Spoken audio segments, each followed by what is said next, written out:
un edificio de 6 pisos en Brooklyn, de ladrillo, construido en 1932, ascensor, 12 departamentos. 1,5 millones de estos edificios han sostenido a la clase media de Nueva York durante 90 años. Ahora, adelanten la cinta 10 años en el futuro.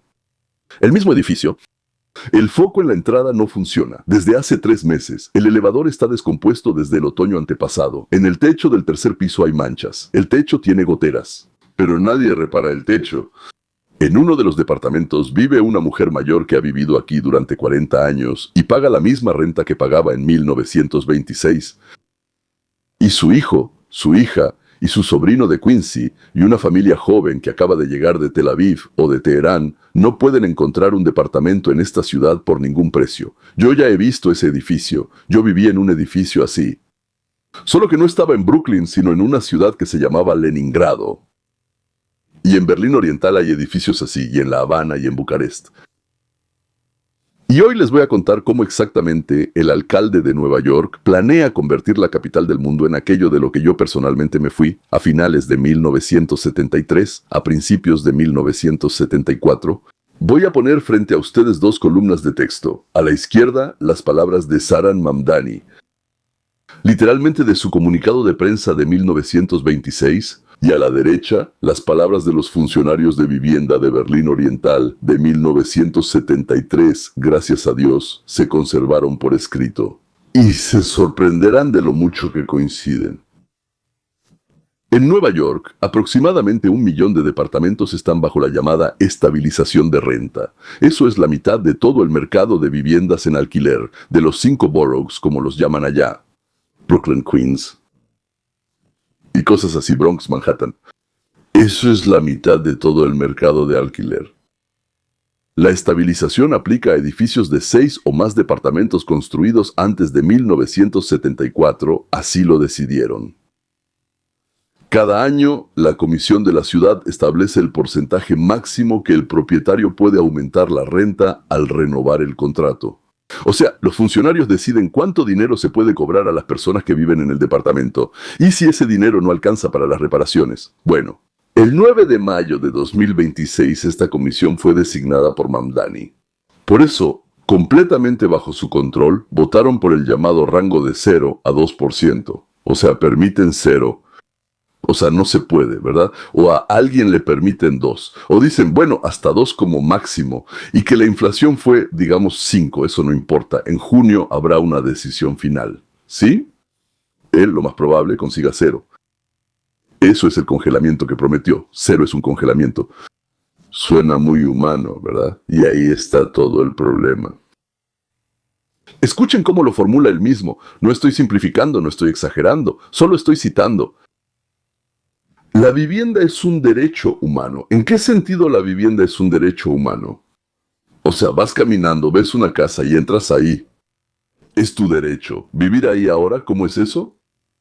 Protegemos a los trabajadores neoyorquinos de la avaricia de los arrendadores corporativos. ¿Cómo? ¿Qué dijiste? ¿Protegemos?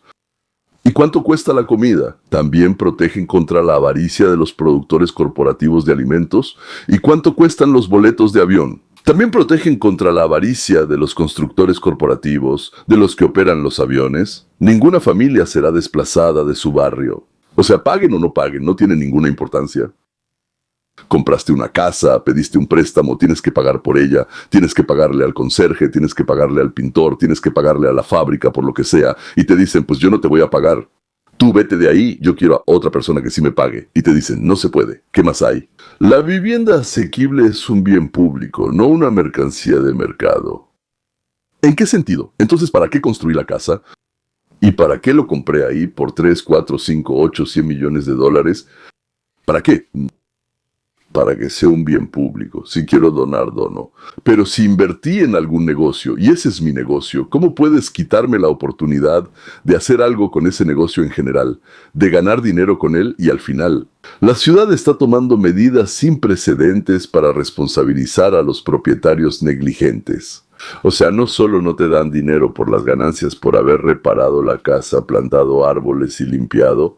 Además, te demandan cuando, sin haber obtenido ninguna ganancia, no gastas tu propio dinero. Y si no lo tienes, o sea, no quieres, ¿verdad?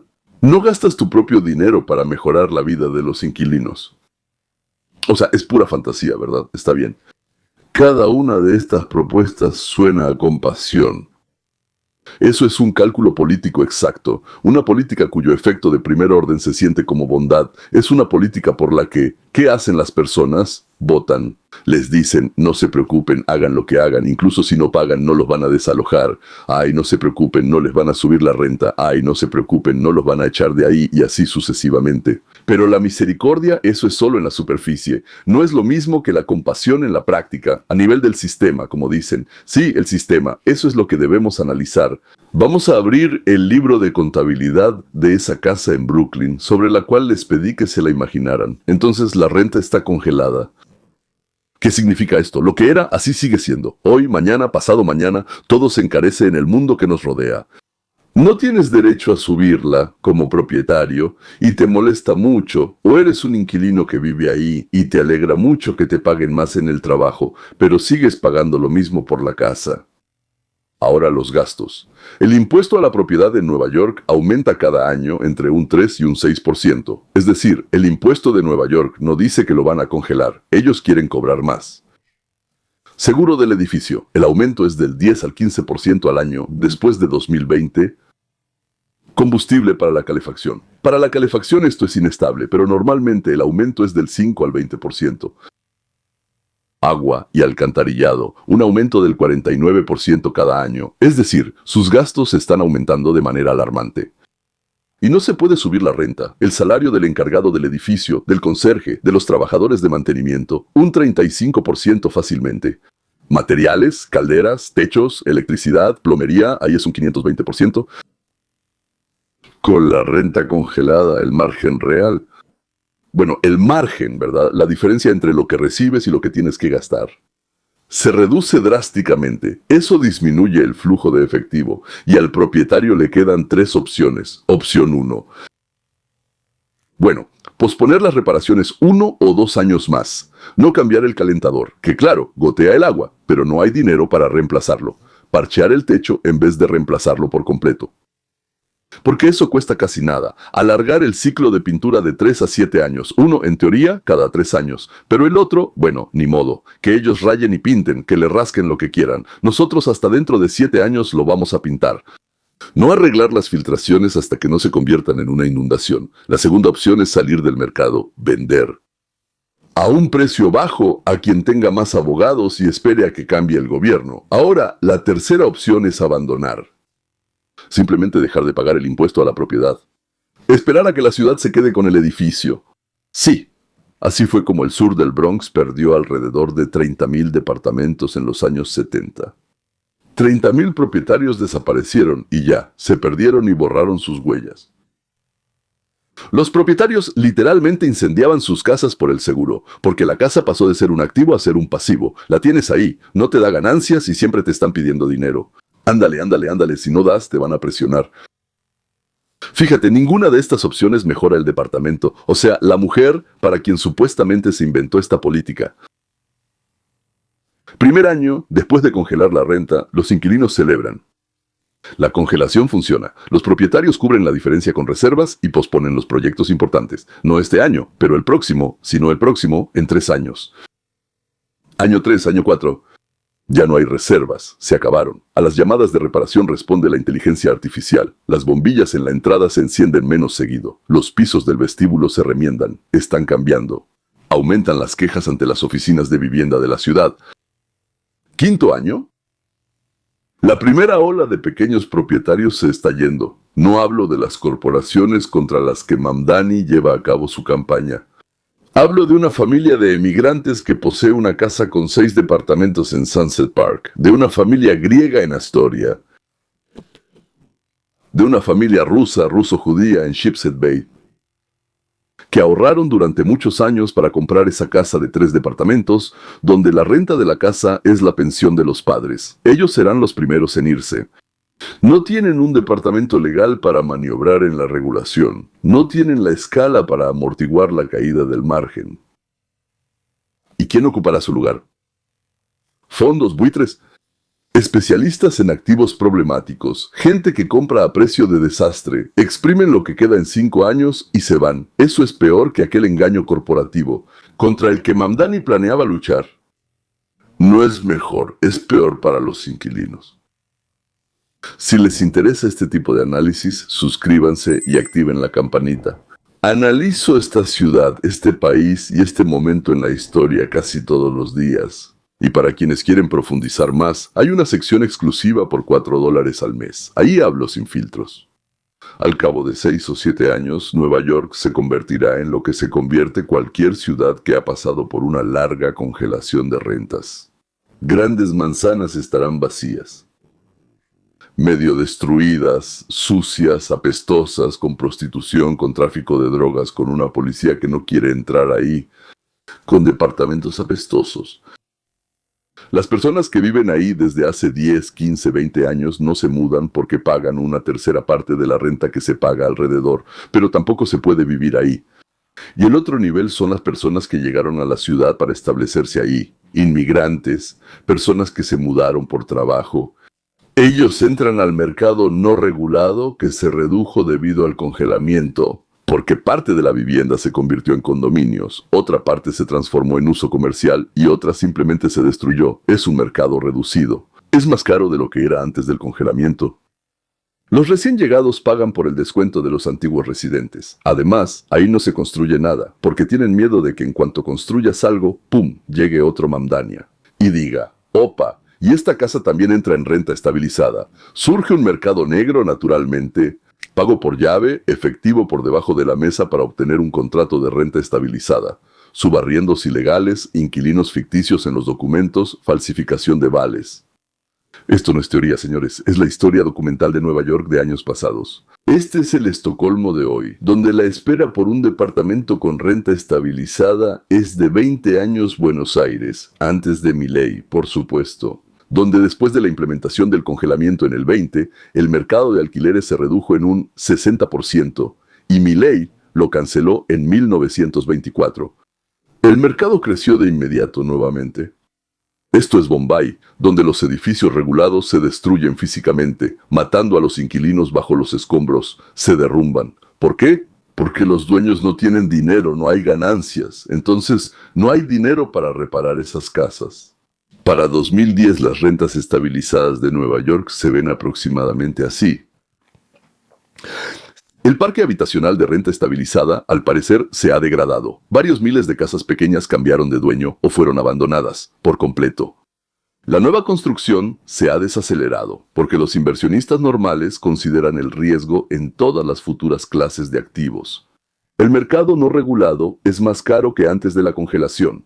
Los jóvenes neoyorquinos y los nuevos inmigrantes se van a Austin, Miami, Charlotte, Nashville, Raleigh, a cualquier lugar. Barrios enteros, especialmente los barrios obreros de los distritos periféricos, aparentemente están decayendo. Mira Detroit. Esto no es una profecía, es aritmética, ya ha pasado 100 veces antes. Ahora, como se dice, al principio hice una promesa, y déjenme darles una comparación. Pondré 2 columnas una al lado de la otra, a la izquierda, lo que dicen en la alcaldía. Mamdani en mayo de 1926. A la derecha, lo que decían los funcionarios de vivienda del Partido Socialista Unificado de Alemania en Berlín Oriental, cuando Erich Honecker lanzó su programa de vivienda en 1973. Mamdani, mayo de 1926. La vivienda es un derecho humano. Berlín Oriental, año 1973. La vivienda es un derecho de Mamdani. La vivienda asequible es un bien público, no una mercancía de mercado. No tiene ningún sentido esta afirmación, pero en Berlín Oriental dijeron lo mismo. La vivienda asequible es un bien público, no una mercancía de mercado. No notas lo parecido que es todo esto, ¿verdad? Mamdani, estamos protegiendo a los trabajadores de Nueva York de la avaricia de los arrendadores corporativos. Berlín Oriental. Proteger a los trabajadores de Berlín, en este caso de Berlín, de la avaricia y explotación de la especulación capitalista de viviendas. Mamdani, ninguna familia será desplazada de su barrio. Berlín Oriental. Ninguna familia será desplazada de su casa. La única diferencia es que uno dijo la palabra barrio y el otro dijo la palabra casa, Mamdani. Medidas sin precedentes para responsabilizar a los caseros negligentes, Berlín Oriental. Medidas sin precedentes contra los propietarios irresponsables. Es decir, los caseros, Mamdani. 100% de vivienda asequible. Berlín Oriental, vivienda pública. Aquí hay 6 paralelos, damas y caballeros, 53 años entre ellos, 2 idiomas diferentes. Pero resulta que el diccionario es exactamente el mismo, porque piensan igual. Y atención, lo que sucedió después en Alemania Oriental. El programa de Honecker prometió resolver el problema de la vivienda para 1990. Para 1989, cuando cayó el muro, los alemanes orientales descubrieron que 1/3 de los edificios necesitaba una remodelación mayor. 1/6 parte ni siquiera es apta para vivir, no se construyó ni una sola zona nueva en décadas, y el problema de la vivienda no se resolvió. Estaba congelado, literalmente, entre las paredes de casas en descomposición. Si llegaste hasta este punto, eres la persona para la que de hecho hago este canal. Dale like. Esto ayuda al algoritmo a mostrar el video a quienes aún no entienden a dónde lleva este camino. Y escribe en los comentarios cuál es tu argumento más fuerte contra la congelación de los alquileres. Si no estás de acuerdo conmigo, escribe por qué. Discutir es útil. El silencio no lleva a nada. No existe el silencio. Yo vivo en un sistema llevado hasta su conclusión lógica. Sé lo que produce esta vivienda con renta congelada, porque crecí dentro del resultado de esta vivienda con renta congelada. En la URSS, la renta de vivienda estaba establecida aproximadamente en un 3% del ingreso familiar. De hecho, digamos que era gratis. La narrativa oficial era idéntica a la de Mamdani. La vivienda es un derecho humano. El Estado protege a los trabajadores. Ninguna familia será desplazada por la explotación del mercado. Realidad, apartamentos compartidos soviéticos. ¿Quién sabe? 3, 4, 5 familias en un solo departamento. Yo viví en un departamento donde vivían 5 familias, había un solo baño, había una sola cocina. Lo único es que no había fila para el refrigerador, porque no había refrigeradores. Años de espera para obtener un nuevo departamento. Una pareja joven se registraba al casarse y recibía las llaves cuando sus hijos entraban a la universidad. Los edificios se caían físicamente. Las reparaciones mayores siempre se posponían, las escaleras estaban oscuras, los elevadores llevaban años descompuestos, mercado negro de registros de residencia y permutas, porque no había un mercado legal. 2 niveles de jerarquía, los que están dentro y los que están fuera. Alguien tenía un buen departamento por herencia, alguien no. El sistema no produjo igualdad, produjo una casta congelada. El sistema soviético es el control de rentas llevado a su conclusión lógica. Mamdani ofrece lo que se llama el primer paso, pero por el mismo camino. La dirección es la misma, la diferencia es hasta dónde llegarás por ese camino. Antes de que te detengas o te detengan. Y aquí quiero que se detengan y recuerden por qué Nueva York es Nueva York. Esta ciudad es la máquina más impresionante de creación de oportunidades que la humanidad haya construido jamás. 8 millones de personas que hablan 100 idiomas trabajan en 300 profesiones en 100 millas cuadradas, no porque algún comisario los haya distribuido así, sino porque cada uno de ellos eligió venir aquí. Y cada uno eligió qué construir, qué comprar, a quién vender, a quién alquilarle, qué y a quién pagar. Eso es Nueva York, la Nueva York libre, sin renta congelada. En 10 años eso no es una catástrofe, es una explosión de oportunidades. Si el mercado de la vivienda funciona, la nueva construcción avanza rápido. Las familias jóvenes encuentran departamentos, los inmigrantes llegan, la gente se acomoda, pequeños caseros, esas mismas familias inmigrantes. En Sheepshead Bay, en Sunset Park, y ellos invierten en sus casas porque tiene sentido. Los edificios se renuevan, las entradas están iluminadas, los elevadores funcionan. De lo contrario, nadie querrá vivir ahí, se irán a vivir a otra casa. Y aquí está la gran paradoja de la libertad que Andrew Golabus explicó toda su vida. Cuando dejas de obligar a la gente a compartir, empiezan a robar, a elegir, a compartir. Cuando dejas de congelar los precios tú mismo, los precios empiezan a bajar solos, porque la oferta crece más rápido que la demanda. Cuando dejas de proteger del mercado a los residentes de toda la vida, el mercado mismo se convierte en su aliado. Su departamento aumenta de valor, su colonia florece, sus inversiones funcionan. Heinrich dijo esto hace 2000 años. No le hagas a tu prójimo lo que no quieras para ti mismo. ¿Quién de los que votan por congelar la renta estaría de acuerdo en que el gobierno fijara el precio al que debe vender su coche o su reloj a un desconocido? El principio no se desvanece en la puerta de la casa ajena. Me fui de la URSS en 1974, elegí Los Ángeles en 1986. Alguien más eligió Nueva York. Esa elección solo fue posible porque éramos libres de elegir.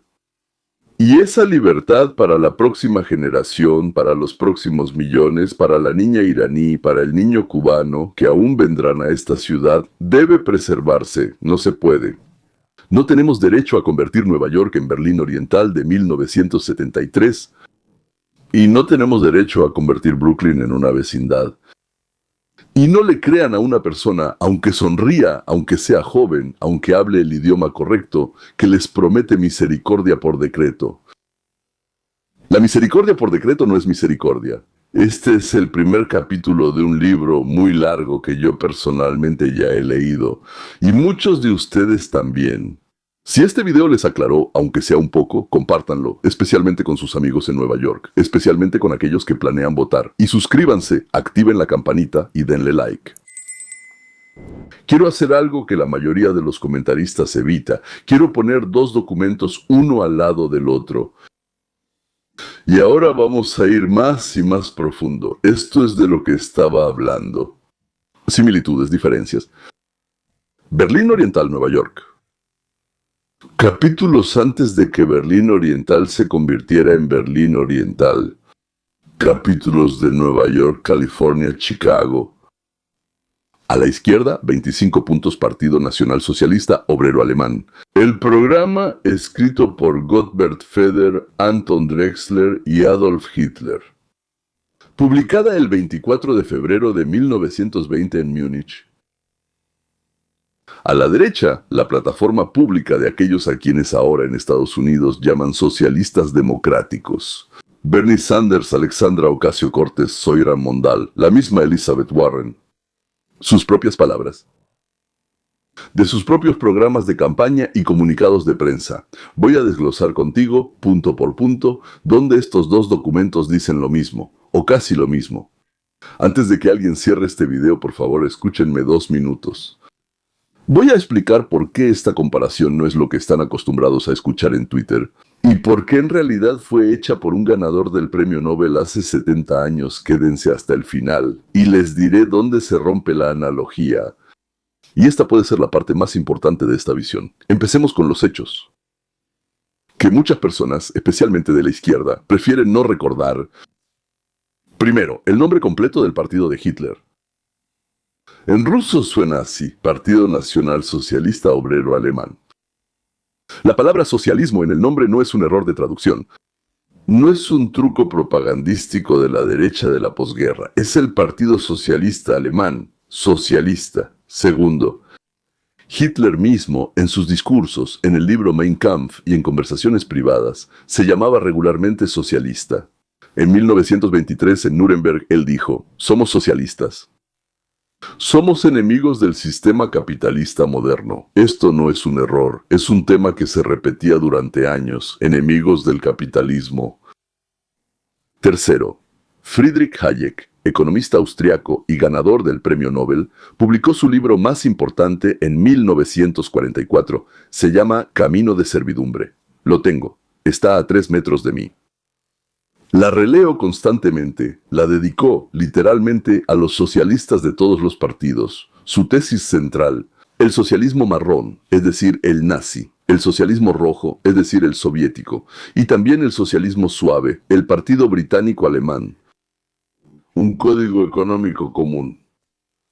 Ellos difieren en a quién incluyen en la utopía, coinciden en cómo la construyen, la utopía.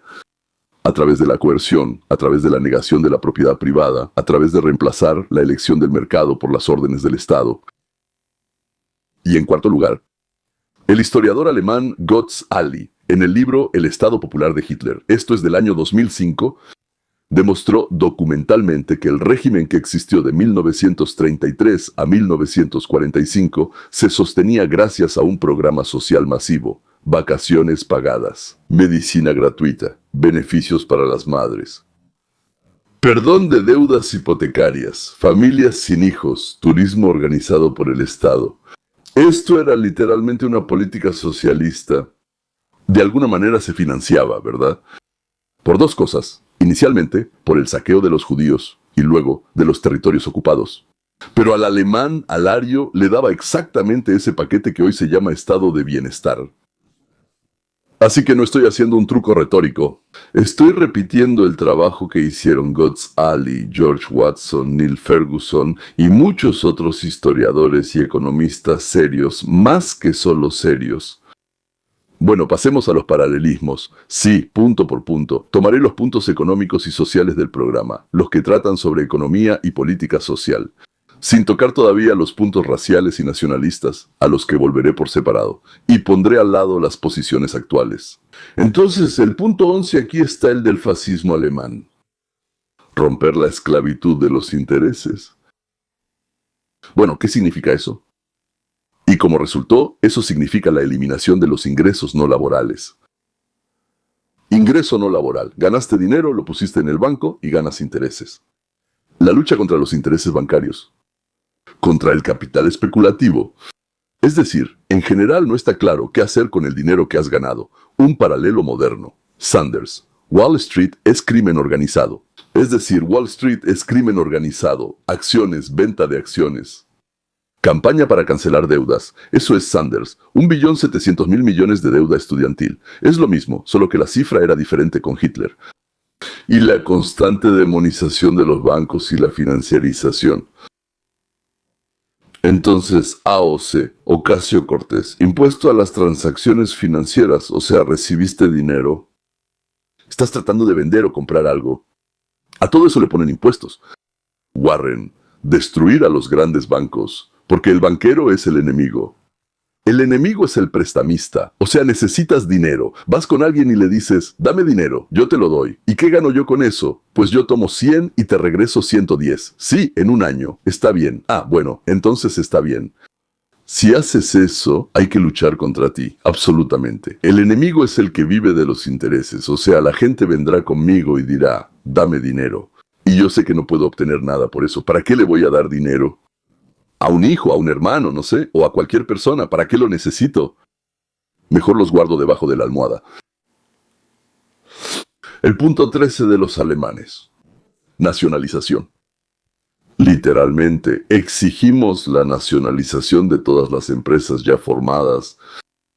Es decir, de todas las empresas que existen en el mundo, tal vez no de los pequeños talleres.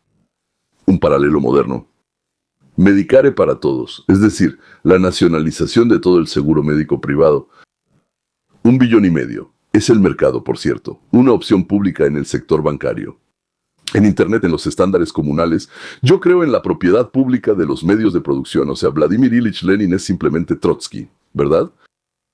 Warren. Representación obligatoria de los trabajadores en el Consejo de Administración de las grandes corporaciones. ¿Acaso ellos, disculpa, dieron algún dinero para construir o hacer algo? ¿No les enseñan? Simplemente los contrataron para trabajar. ¿Qué representación? ¿De qué estás hablando? El cuarto punto de los fascistas alemanes. Distribución de las ganancias de las grandes empresas. Participación. Participación de los trabajadores en las ganancias de las grandes empresas.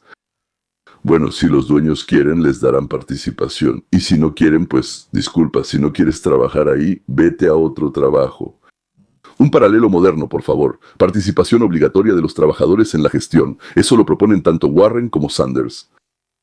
Democracia económica. Es exactamente lo mismo. Punto 16. Creación de una clase media saludable. Municipalización inmediata de las grandes tiendas departamentales. y alquilarlas a bajo precio a pequeños comerciantes. O sea, si construiste una tienda departamental bonita, buena y cara, ahora tienes que alquilarla a bajo precio a los pequeños comerciantes y luego los puedes desalojar, ¿verdad? Y todos los pedidos estatales deben hacerse con los pequeños comerciantes. ¿Qué? Un paralelo moderno. Mayo del 26. Tiendas municipales de alimentos en cada distrito de Nueva York. Eso dijo él. Él está luchando contra las enormes cadenas corporativas. O sea, contra Amazon, contra Walmart, contra Whole Foods. O sea, lo que hizo de Estados Unidos lo que es un gran país. Ellos bajaron los precios. Ellos ofrecieron un servicio increíble. Hicieron que todo fuera fresco. No, no, no. Cuotas obligatorias para pequeños negocios en contratos gubernamentales. Un impuesto sobre quién sabe qué, que castiga con precisión a los mayores propietarios. Esa fue entonces una cita. Coincidencia literal con el punto 16 del partido nazi alemán. Plataforma de Mamdani, mayo de 2016. No es una comparación literaria, no es en general algo parecido, es exactamente lo mismo. ¿Allí o allí?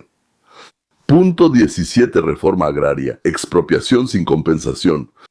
Expropiación sin, o sea, quitar sin dar nada a cambio. Cancelación de la renta de la tierra. Es decir, rentaste la tierra y luego dijiste, ya, ahora no pago, me la cancelaron.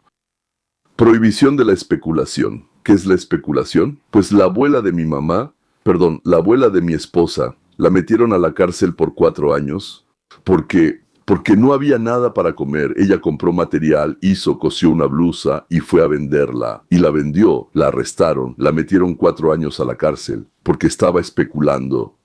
Entonces los hilos, más el material, más algo más, le costaron 3 rublos y la blusa la vendía en 10 rublos. Entonces era una especuladora. Cancelación. Prohibición de la especulación, reforma agraria, ley de expropiación sin compensación de tierras para fines públicos, abolición de la renta de la tierra, prohibición de cualquier tipo de especulación.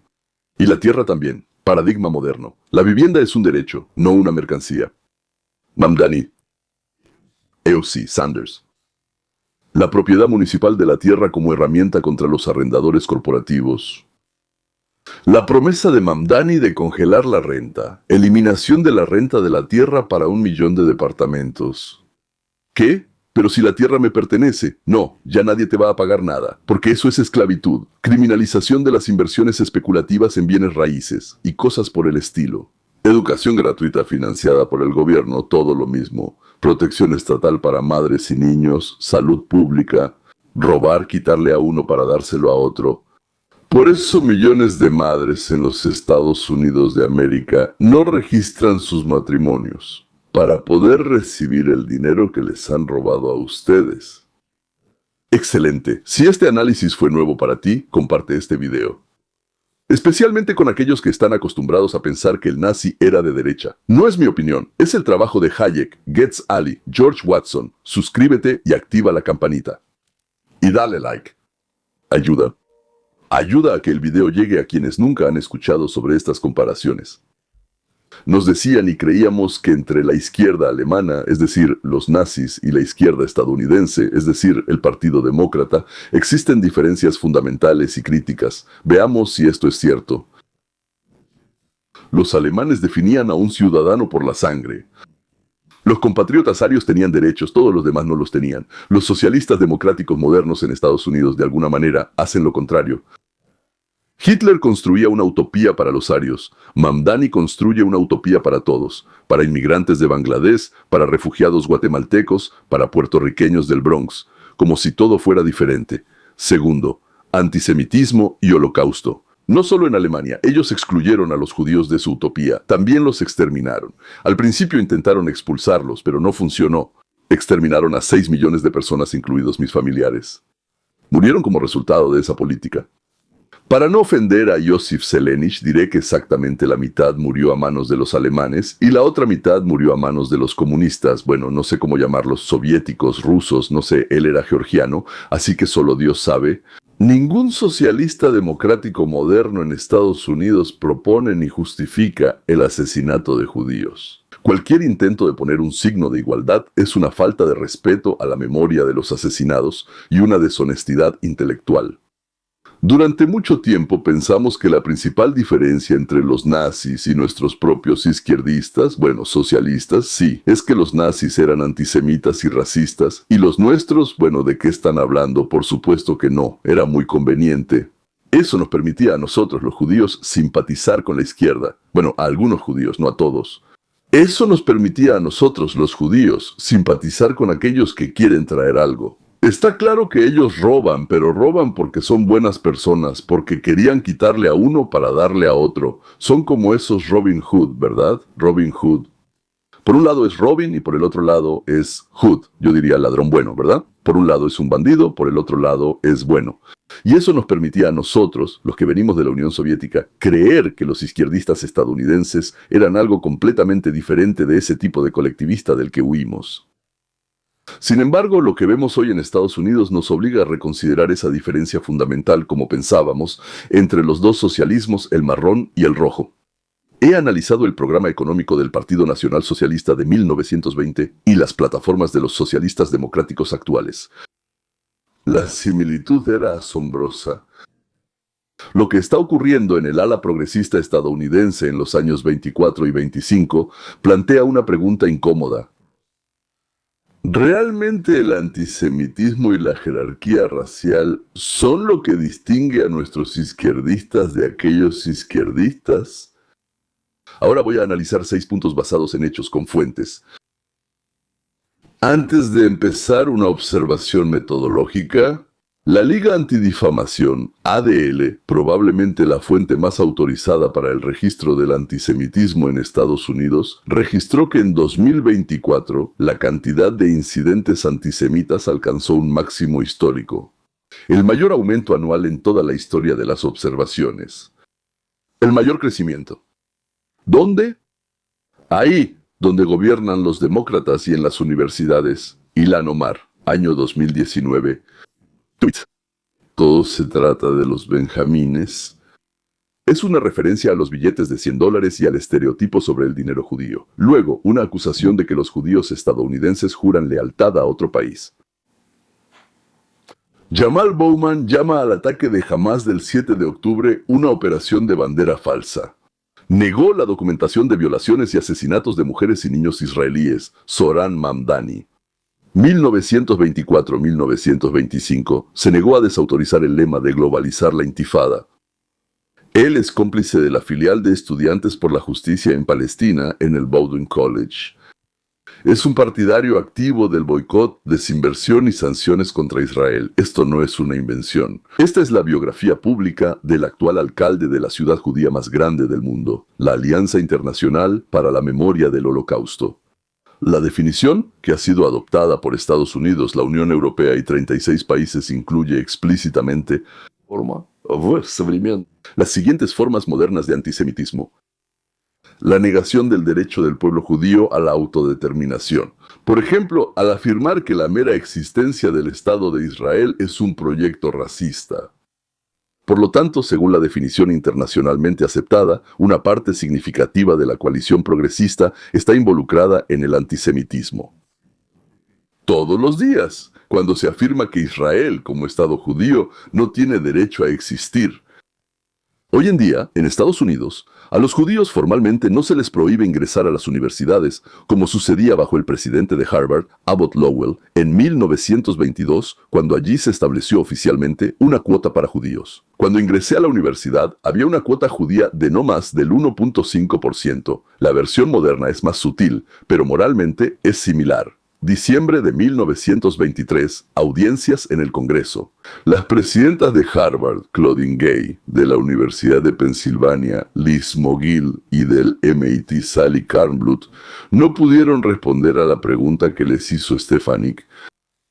¿Viola el llamado al genocidio de los judíos el código de conducta de sus universidades? Si no lo captaron, una vez más. Hubo un llamado al genocidio de los judíos.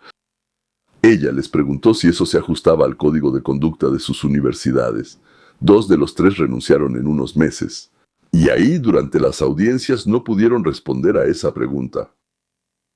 Primavera de 1924, campamentos de tiendas de campaña. La Universidad de Columbia, UCLA, Cornell, NYU y decenas de otras, patrullas bloqueando el acceso a las bibliotecas para quienes son identificados como judíos. Las patrullas, por supuesto, están formadas por estos mismos estudiantes de universidades estadounidenses de élite. Hace 100 años, abiertamente limitaban las cuotas judías bajo el presidente Lowell en Harvard y Gibbon en Princeton.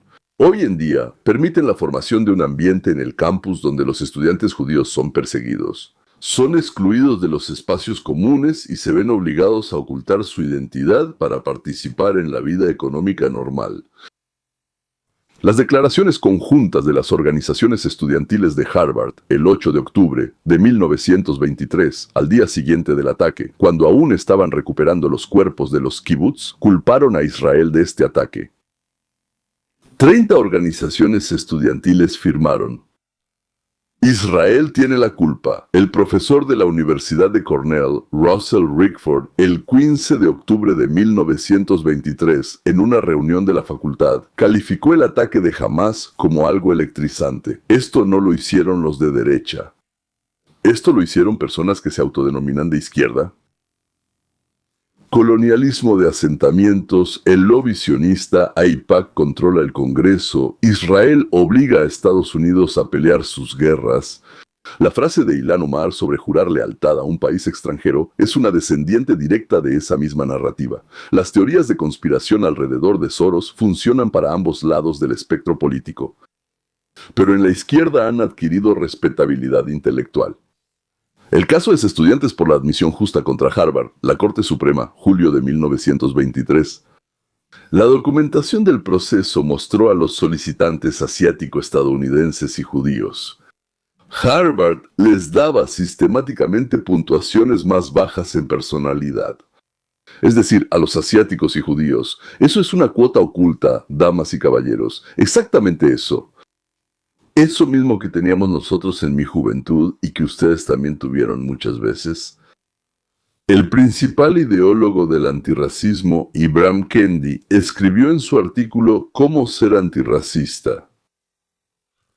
El único remedio contra la discriminación pasada es la discriminación actual. El único remedio contra la discriminación actual es la discriminación futura. Esa es exactamente la lógica que estaba incorporada en las leyes de Nuremberg de 1935, no en los juicios de Nuremberg. En las leyes que luego llevaron a los juicios de Nuremberg. La discriminación grupal actual está justificada para corregir un agravio histórico contra un grupo. Los judíos ofendieron a los alemanes durante 300 años y ahora los alemanes van a ofender a los judíos por eso. Matarlos. El grupo objetivo ahora es otro, casi otro. Los blancos y los judíos siguen siendo los mismos de siempre, y la lógica estructural y el destinatario son los mismos. No se trata de que los partidarios de ahí quieran un genocidio. El asunto es que, en cuanto la sociedad acepta el principio de que el Estado y sus instituciones deben tratar a las personas según su pertenencia grupal asignada, la cuestión de qué grupos tienen ventajas y cuáles son privados de derechos se convierte en una cuestión de fuerza política, no de principios. Si estás de acuerdo con lo que acabamos de analizar, escribe la palabra veo en los comentarios. Si no estás de acuerdo, escribe no veo. Y un argumento. Leo cada comentario al menos una vez, a las 2 o 3 horas de la publicación, reviso el canal y respeto el desacuerdo que está basado en hechos o en lógica. O tal vez en hechos y en lógica o en algo más. Sección privada, $4 al mes, ahí analizaré el siguiente paso de esta tendencia. ¿Qué pasará si esta lógica se aplica en la política estatal del próximo presidente demócrata? Para que este análisis separado no se convierta en una caricatura, debo decir que en Estados Unidos del 26 no existe una maquinaria estatal de asesinatos masivos. No hay campos, no hay la noche de los cristales rotos organizada desde la Casa Blanca. Los judíos en Estados Unidos participan plenamente en la vida de la élite, Ocupan los cargos más altos, dirigen las empresas más grandes, forman parte de la Corte Suprema. El antisemitismo del 26 no era así, pensaban. Es un ambiente, no un genocidio estatal. La violencia por ahora es verbal, no física. Pero en Rusia, principalmente, siempre empieza con algo pequeño. Bueno, va en esa dirección. El principio de que la persona es ante todo miembro de un grupo y no un individuo es un principio que no tiene freno interno. Se puede subir el volumen. La violencia se puede redirigir. La lección del siglo XX es que quien gobierna y establece este principio no controla lo que se hará con él después. Ninguno de los que votan por un sistema de privilegios raciales estaría de acuerdo en que el sistema de preferencias se volviera en contra de su propio hijo al ingresar a la universidad. Ninguno de los que votan por el BDS estaría de acuerdo en que el mundo boicoteara a su país, a la patria de su bisabuelo. El principio no se desvanece en la puerta de la casa ajena. Quiero que se lleven lo siguiente: la lección no es tener miedo. La lección es reconocer la música desde temprano, desde el principio, saber hacer un diagnóstico, como sabe hacerlo la generación actual de judíos soviéticos, exiliados cubanos, refugiados vietnamitas, húngaros de 1956. Ya hemos escuchado esa música antes, hay que saber reconocerla, incluso cuando la tocan en otro idioma, con otros instrumentos. Pero la música es la misma, y lo más importante es que sabemos exactamente lo que pasa después de la segunda parte, y por qué lo sabemos.